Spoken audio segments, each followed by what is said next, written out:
So you notice, if you've been following along, we've done 3.1, we've done 3.2, and now up here it says 3.4. Okay? And the reason I've done that is because 3.4 is still about surface area, although it introduces some new shapes to us. So remember, surface area just says how many square units can fit on the exterior of a shape. If you look at 3.3, it introduces volume. We will do 3.3 next lesson, but I think let's do area, surface area, volume. I think that flow makes a bit more sense.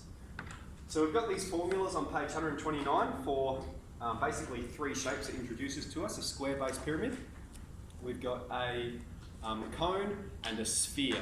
Although the example I've put up here is half a sphere, to get you to think about how we can still apply the same formula. Okay, and for the same for this square-based pyramid, we're not going to use the formula that's given. I'm just going to explain how I'm thinking about it to show you how I'm going to generate the answer. So the first thing you might go is, well, we've got four triangles, all right, and they're all the same. And we know that the area of a triangle, let's call it A, for a triangle, is 0.5 times the base, which is 4, and then times the height, which is 7. All right, so we're going to have 28, and then half of 28 being 14. And we've got four of those. Okay, we've got four of those triangles that make up the outside of the shape. So we've got 4 times 14, 28, 56.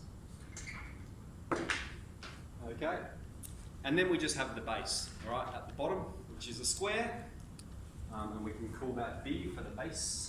All right, that's at the bottom there. And B is just 4 times 4, which is 16. Okay, which means our total surface area. So there's a couple of ways that we can communicate this. Remember last lesson I taught you this symbol, which means sum. You could write TSA for total surface area.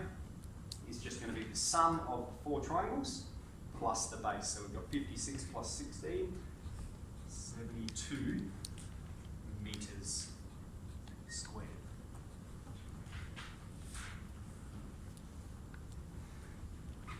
Okay, you'll notice if you're looking at the formula for a cone, they've written it in two ways. They've written pi r squared plus pi rs, but they've also written it in a factorised form, so where they've simplified it. If we're looking at these two, pi and r are common, so we can pull them out the front, and then we're left with r plus s. Right? If we were to expand that, we're going to get what we have up here. So either of those formulas, they're the exact same, they're just represented in different ways. So we're going to go with the top one, okay, just because what we've got is a circle at the bottom, which is pi r squared. So we've got the circle at the bottom, which is pi times 7 squared, plus, and then we've got the exterior of the cone. And that's a little bit difficult to think about, and I'll leave that one up to you to think about, but that's pi rs, where s is the slope. What is the length of the slope? So we've got pi times 7 times 15. And this one I'm just going to sub straight into my calculator. Just make sure when you're putting these things in your calculator that perhaps we put this in brackets and this in brackets, okay? Just to make sure we're calculating it in the correct order. So I'll crunch that one.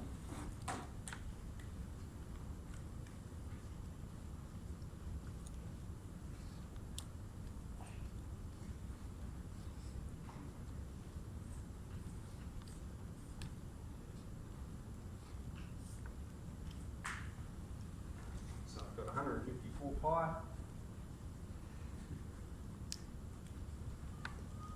438.8, and we'll round that to 439 centimetres squared.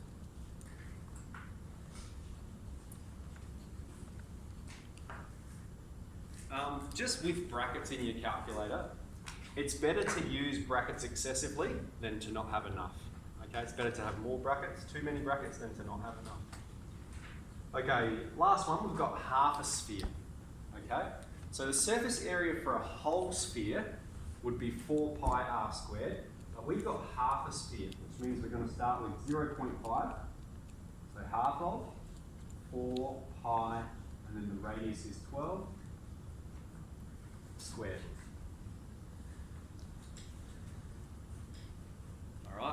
we're going to start with, so we think of a whole sphere that's covering the whole thing. We're only doing half of it. So that's going to be 2 pi times 144, 288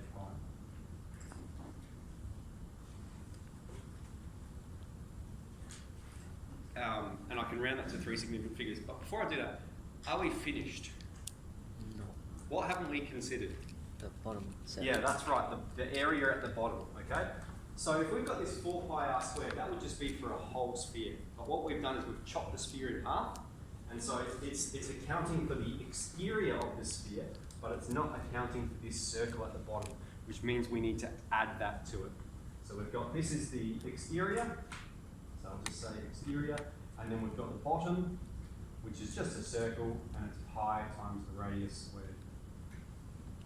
144 pi. And so we'll add them together and fraction decimal them.